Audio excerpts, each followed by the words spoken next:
ডিমের অনেক রকম রান্নাই তো আপনারা খেয়েছেন। কখনো কি ডিমের মহারানী খেয়েছেন? আসসালামু আলাইকুম viewers, welcome back to my channel Imis Rannaghor. Imis রান্নাঘরে আজকের আয়োজনে থাকছে ডিমের মহারানীর রেসিপি। চলেন তাহলে রান্নাটা শুরু করা যাক। ডিমের মহারানী বানানোর জন্য প্রথমে আমি এখানে চুলায় একটি হাঁড়ি বসিয়ে এর মধ্যে দিয়ে দিচ্ছি রান্নার রেগুলার তেল। তেল গরম হলে একটি ডিম আমি তেলের মধ্যে ছেড়ে দিচ্ছি, সামান্য একটু লবণ ছিটিয়ে দিচ্ছি। ডিমের একটা পাশ হয়ে গেলে ডিমটাকে উঠিয়ে নিব। আরেকটা কথা, ডিমটাকে ছেড়ে দেওয়ার সময় কুসুম যাতে না ভেঙে যায় সেদিকে লক্ষ্য রাখবেন। আমি কিন্তু ডিমের একটা পাশ ভালো মতো ভেজে নিয়েছি। কুসুমটা কিন্তু গলা গলাই থাকবে, আপনাদের সুবিধার্থে আরও একটি ডিম আমি এখানে ভেজে দেখাচ্ছি। আর আমি এখানে একটি একটি করে টোটাল 8টি ডিম ভেজে নিয়েছি একইভাবে। দেখুন আমার সবগুলো ডিম ভেজে নেওয়া হয়ে গেছে, আর একটারও কিন্তু কুসুম একটুও ভাঙেনি আর গলা গলাই রয়েছে। এখন হাঁড়িতে আরও একটু তেল অ্যাড করে নিয়ে এর মধ্যে দিয়ে দিচ্ছি 1.25 কাপের মতো পেঁয়াজ কুচি। পেঁয়াজটাকে হালকা একটু নেড়ে চেড়ে নিয়ে এর মধ্যে অ্যাড করছি 2 টুকরো তেজপাতা। তেজপাতা দিয়ে আবারও আমি পেঁয়াজটাকে নেড়ে চেড়ে নরম করে ভেজে নিব। পেঁয়াজটাকে যতটুকু পারি নরম করে ভেজে নিয়ে এর মধ্যে অ্যাড করে দিচ্ছি সামান্য একটু আদা বাটা, অর্থাৎ হাফ চা চামচের মতো আদা বাটা। আদা বাটা পেঁয়াজের সাথে হালকা নেড়ে চেড়ে ভেজে নিব, যাতে করে আদার কাঁচা ফ্লেভারটা না থাকে। এখন এর মধ্যে অ্যাড করছি টমেটো কুচি। আমি এখানে বড় একটি টমেটোর অর্ধেকটা ইউজ করেছি। আর টমেটো নেড়ে চেড়ে 3 থেকে 4 মিনিটের মতো ভেজে নিব, যাতে টমেটোর কাঁচা ফ্লেভারটা না থাকে। এখনকার টমেটোগুলো একটু টক, তাই এর থেকে বেশি ইউজ করলে তরকারিটা খেতে টক লাগবে আর খেতেও ভালো লাগবে না। আরেকটা কথা, আমি কিন্তু এখানে পেঁয়াজটাকে যথেষ্ট পরিমাণ নরম করে ভেজে নিয়েছি।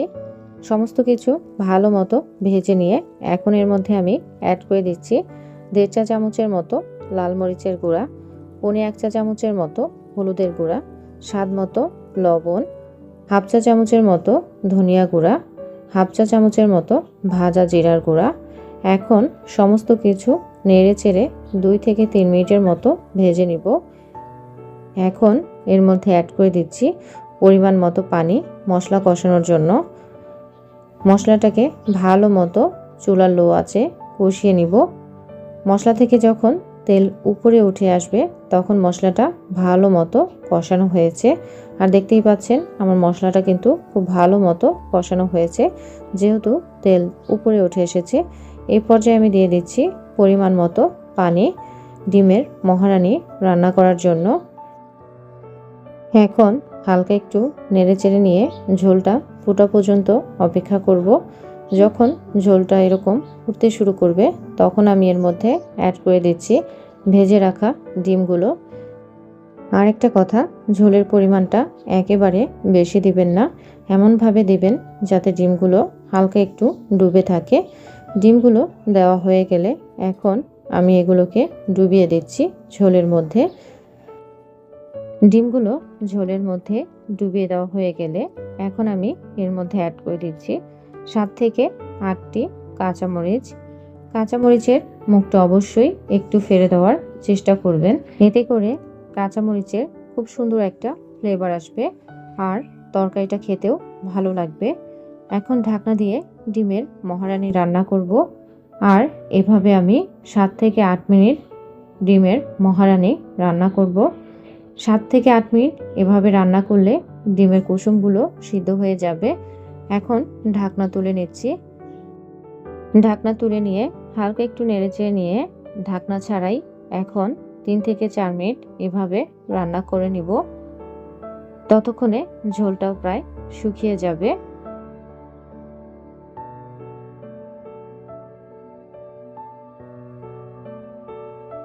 ডিমের মহারানী প্রায় রান্না হয়ে গেছে।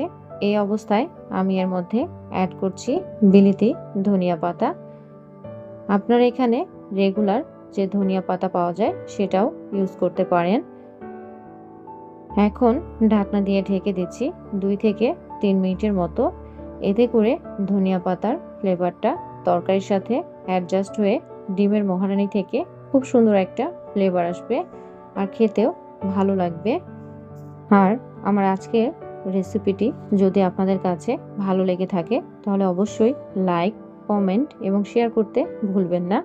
আর পাশে থাকা বেল আইকনটি ক্লিক করে রাখবেন যাতে নতুন নতুন রান্নার ভিডিও সবার আগে আপনার কাছে পৌঁছে যায়। কথা বলতে বলতে ডিমের মহারানি রান্না হয়ে গেছে। আরেকটা কথা, যারা ফেসবুক থেকে আমার ভিডিওটি দেখবেন তারা অবশ্যই পেজটিকে ফলো দিয়ে আমার পেজের পাশে থাকবেন। এই পর্যায়ে আমি চুলার আঁচটি বন্ধ করে দিচ্ছি। আর দেখুন ডিমের মহারানি কিন্তু দেখতে মহারানির মতোই হয়েছে। আপনারা বাসায় একবার হলেও ট্রাই করে দেখবেন। আমি আপনাদের কাছ থেকে দেখাচ্ছি দেখতে কেমন হয়েছে।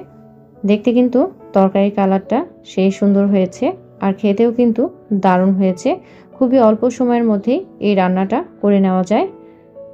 আজ এ পর্যন্তই। সবাই ভালো থাকবেন, সুস্থ থাকবেন। আল্লাহ হাফেজ।